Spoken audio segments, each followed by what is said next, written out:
রাজনীতির মধ্যে সরকার দল এবং যারা বিরোধী দলে থাকে তাদের মধ্যে একটা জিনিস আছে, ডায়লগটা হচ্ছে তুমি চলো ডালে ডালে আর আমি চলি পাতায় পাতায়। বিষয়টা কিন্তু আমার কাছে মনে হয় যে অনেকটা এইরকমই, যে আওয়ামী লীগ যখন ক্ষমতায় ছিল ঠিক সেম দৃশ্যপট ছিল বিরোধী দলকে আপনার সাইজ করার জন্য। বিশেষ করে জামাত ইসলাম ছিল প্রধান টার্গেট, আর বিএনপিও অনেক জায়গায় কি বলা হয় যে এরকম ঝামেলায় পড়ছে।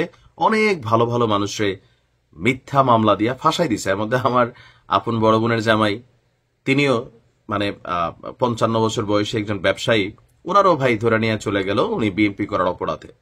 সারা জীবনে কোনো ওনার বিরুদ্ধে মামলা টামলা কিচ্ছু নেই, তুলে নিয়ে গেল কেন? বিএনপি করে এই অপরাধে। তো তার মানে এই ঘটনাগুলো এখন কিন্তু আবার আওয়ামী লীগের বেলায় ঘটছে। ঘটনাগুলো নতুন না, কিন্তু দৃশ্যপট বদলাইছে। অপরদিকে আওয়ামী লীগ তাদের রাজনৈতিক প্রতিপক্ষ হিসাবে সরকারকে ভেবে নিয়ে তারাও কিন্তু এই সরকারকে বা আগামী নির্বাচনকে ডিস্টারবেন্স করার জন্য আসলে কিন্তু চেষ্টা চালাচ্ছে।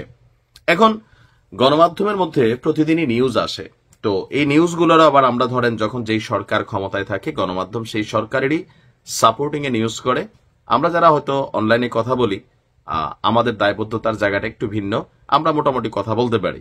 যাই হোক, জাতীয় সংসদ নির্বাচনকে বাধাগ্রস্ত করতে এবং জনমনে আতঙ্ক তৈরি করতে কয়েকটি জেলা থেকে ঢাকায় আপনার ছাত্রলীগ, আওয়ামী লীগ, যুবলীগের নেতাকর্মীরা আস্তে আস্তে আসা শুরু করছে, অনেকটা জামাতের স্টাইলে। এই যে জুলাই আগস্ট অভ্যুত্থান ছিল, জামাতের যিনি সিনিয়র নেতা ডাক্তার তাহের সাহেব বলছিলেন যে এই ঘটনাটা জামাত পেছন থেকে মানে বিশালভাবে অর্গানাইজ করছে, সাধারণ পাবলিককে কানেক্ট করছে। শুনছেন তো তাহের সাহেবের বক্তব্যটা? তো তারা দীর্ঘদিন যাবৎ পরিকল্পিতভাবে এই যে জুলাই আগস্টের সময় সারা বাংলাদেশ থেকে জামাতের নেতাকর্মীরা ঢাকা শহরে চলে আসছিল। তো আওয়ামী লীগ ঠিক একই স্টাইলে নির্বাচনের আগ মুহূর্তে এখন সারা বাংলাদেশ থেকে তাদের স্পেশাল রিক্রুটমেন্ট করা যে ছাত্রলীগ যুবলীগ কর্মী আছে তাদেরকে ঢাকা পাঠাচ্ছে, দাবিকার পুলিশে। আর ঢাকাতে বিভিন্ন জায়গায় যে ঝটিকা মিছিল হঠাৎ করে বৃদ্ধি পেয়েছে বা সাইজ বড় হচ্ছে, পুলিশ বলছে যে এটা ঢাকায় বসবাসকারী কোন রকম নেতাকর্মী না, এগুলো সারা বাংলাদেশ থেকে ঢাকামুখী আসতেছে। তো এদের কাউকে কাউকে টাকার বিনিময়ে মিছিলে পাঠানো হচ্ছে।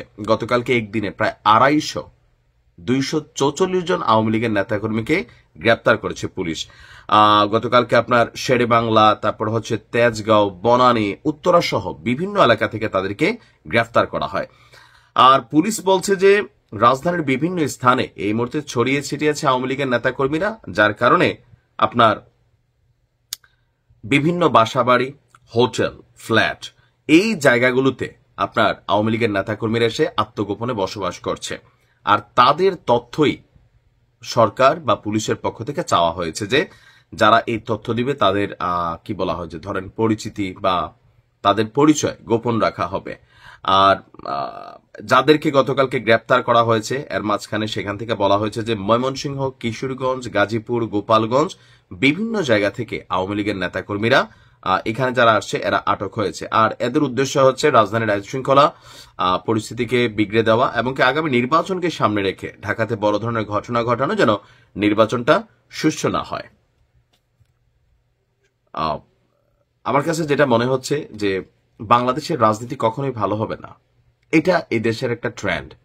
সরকারে যেই থাকে বিপরীত দলকে রাষ্ট্রবিরোধী কর্মকাণ্ড, দেশদ্রোহী, দেশবিরোধী, কখনো পাকিস্তানের রাজাকার, কখনো হচ্ছে ভারতের দালাল, পশ্চিমাদের এজেন্ট, এই শব্দগুলার প্রকৃত মিনিংস আমজনতার কাছে হারাই গেছে। মনে হচ্ছে যে আওয়ামী লীগ এত বছর ক্ষমতায় ছিল তারাই এখন মনে করতেছে দেশ বেচা দিচ্ছে, আবার যখন আওয়ামী লীগ ছিল এই বিএনপি জামাত মনে করতেছে দেশ বেচা দিচ্ছে।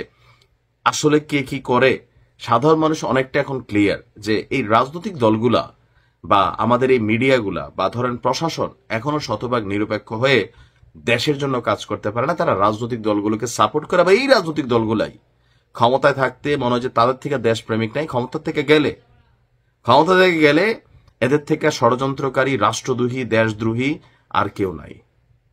আওয়ামী লীগ তাদের রাজনীতি করছে, বোঝাই যাচ্ছে যে ডক্টর ইউনূসের এই নির্বাচনকে তারা সামহাও ডিস্টারবেন্স করতে চায়, এটা বাস্তবতা। আবার সরকারও হার্ড লাইনে যাচ্ছে। দেখা যাক এই সাপ নেউলের খেলায় কে জয়ী হয়। ভালো থাকুন।